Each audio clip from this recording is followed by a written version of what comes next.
In the history of mathematics, there were several times when mathematicians encountered problems that they didn't know what to make of.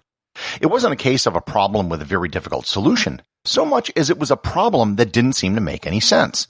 In one such case, the resolution of the problem led to an entirely new branch of mathematics.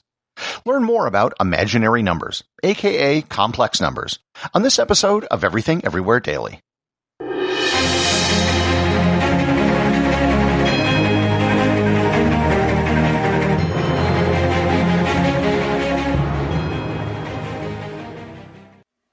This episode is sponsored by Kachava. Hey everyone, I wanted to tell you about Kachava, my all-in-one daily super blend. If you're worried that you aren't getting all the nutrients you need or struggling to stay on top of your health, then listen up because Kachava has you covered. Kachava puts everything in your body in one glass, so you can have it all. All the superfoods, all the vitamins, all the omegas, all the adaptogens, all the greens, all the protein, all the benefits. For your gut, your skin, your hair, your brain, your muscles, your heart, everything. No more compromise, no more guilt, and no other nutrition shake does all of this. They traveled to the ends of the earth to source everything and then crushed it up. Kachava is a powder. You take 2 scoops of it and just add water and blend it up, and it tastes incredible. They have 5 delicious flavors: vanilla, coconut acai, chai, matcha, and my favorite, chocolate. I can drink 1 glass of Kachava a day, and it'll keep me full for hours. Trying to manage all the supplements and ingredients you should be taking can be overwhelming and expensive. But now, Kachava makes clean, organic, superfood nutrition accessible to everyone. So, you gotta try Kachava for yourself. Kachava is offering 10% off for a limited time. Go to kachava.com/everywhere, spelled Kachava, and get 10% off your first order. That's kachava.com/everywhere.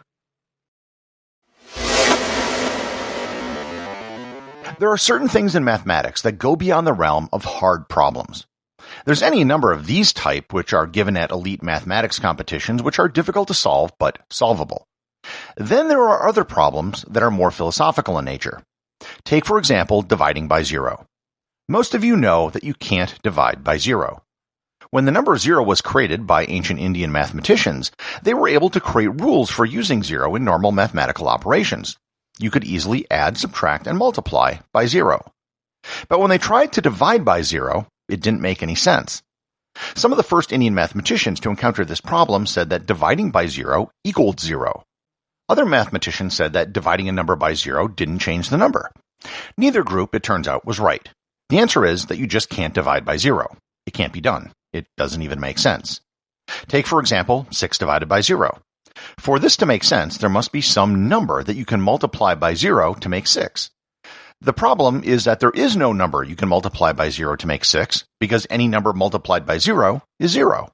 Likewise, 0 divided by 0 is also impossible, even though anything times 0 is 0. Avoiding dividing by 0 always takes precedent. Another example of this is 0 factorial. A factorial is just a number followed by an exclamation point. You calculate it by just multiplying all the numbers together from the number 1. So, for example, 4 factorial would be 1 times 2 times 3 times 4. This then brings up the question, what would the factorial of 0 be? Unlike dividing by 0, this has an answer, and the answer is 1. Mathematicians define it as 1 because the factorial of any number is that number times the factorial of the number before it. Therefore, for 1 factorial to be equal to 1, 0 factorial also has to be equal to 1. In calculus, there are tons of these cases of 2 functions divided by each other, which are of the form 0 divided by 0, or infinity divided by infinity, or 0 raised to the power of 0, or infinity raised to the power of infinity. These are not actual numbers, but limits, and there are techniques to solve these type of problems, which I'm not going to get into detail here, but they do exist. And this leads me to other such philosophical problems encountered by mathematicians, which brings me to the subject of this episode. But before I do that, just a quick refresher. A positive number multiplied by another positive number is a positive number. A negative number times a negative number is also a positive number. A square is any number multiplied by itself, and a square root is a number that when multiplied by itself is the number in question. For example, take the square root of 4. 2 times 2 equals 4, so 2 is the square root of 4. However, negative 2 times negative 2 also equals 4, So negative 2 is also the square root of 4.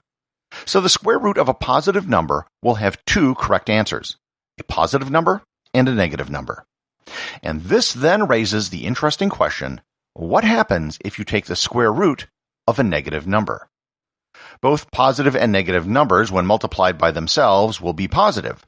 So what does it even mean when you try to find the square root of a negative number? This problem has been around a really long time. The first time we know someone encountered this problem was our buddy Hero of Alexandria in the 1st century. You may remember him as one of the first people to develop an early version of the steam engine. He was working on calculating the volume of a pyramid cut by two parallel planes. The answer he came up with was the square root of 81 minus 44, or the square root of negative 63. The square root of negative 63 made no sense to Hero, and he just assumed that he had made an error, so he switched it to the square root of 144 minus 81 and left it at that. The next person we know of who dealt with the problem was another great person who has been mentioned in this podcast many times, the great Islamic mathematician Al-Khwarizmi. Al-Khwarizmi's solution to the problem was pretty simple, and to be totally honest, kind of made sense. He simply said that only positive numbers are squares, so the square root of a negative number makes no sense. His solution was similar to the divide by zero problem. Just get rid of it. However, the negative square root problem wasn't the same as the divide by zero problem. The problem took a big step forward in the 16th century with the Italian mathematician Girolamo Cardano. He was working on solving cubic equations, which are variables raised to the power of 3. He found that even if he just wanted positive results, he would have to manipulate the square roots of negative numbers. His discovery was that working with negative square roots, even though they made absolutely no sense, was totally necessary to solve real problems. This was very much unlike dividing by zero.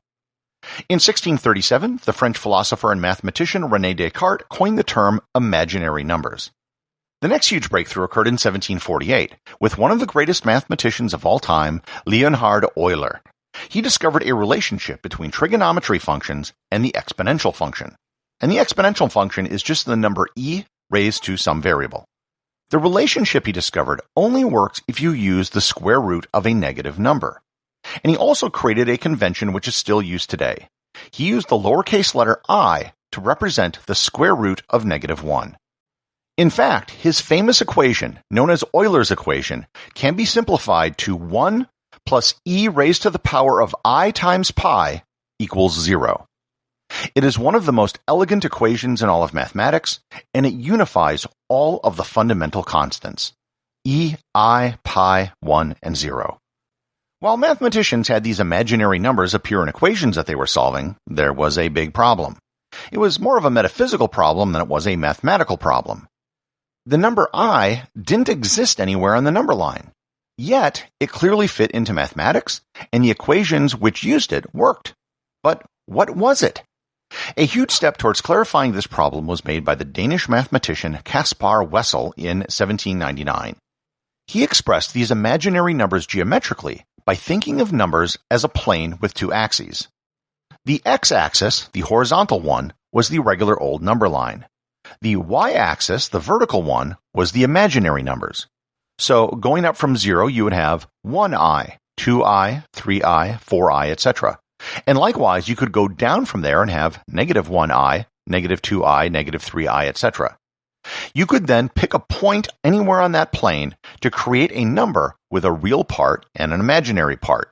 So you could have a number like 3 plus 4i.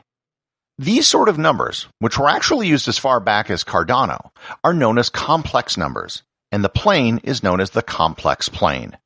Wessel's publication of the complex plane didn't get much attention, and it was actually rediscovered several times in the 19th century. With this new tool and a better understanding of complex numbers, a new mathematical field known as complex analysis was developed in the 19th century. Most of the great mathematicians of the last 200 years have used some complex analysis for their discoveries, and now complex analysis is a core part of mathematics as a discipline. The philosophical angst suffered by early mathematicians because of imaginary numbers is now gone, and they're considered as normal as real numbers. All the normal mathematical operations of addition, subtraction, multiplication, and division can be used with complex numbers. The term imaginary number is one that is seldom encountered in mathematics today. If you're going about your everyday life, you probably aren't going to encounter many complex numbers. Even number-heavy jobs like accounting doesn't need to use them. However, they are important in fields of science and engineering and, of course, mathematics. Complex numbers are critical for any field studying waves, which includes anything to do with radios, Wi-Fi, sound, fiber optics, GPS, and even MRI machines. Even though these numbers might be imaginary, they are in fact very real in their usage and in their practical applications. Everything Everywhere Daily is an Airwave Media podcast. The executive producer is Darcy Adams. The associate producers are Thor, Thomsen, and Peter Bennett. Today's review comes from listener Fiona over at Podbean. They write, "I'm here with a big cheesy smile listening to your show for the first time. Your episode on cheese was brilliant. I love your pace and balance of facts versus life's like that humor.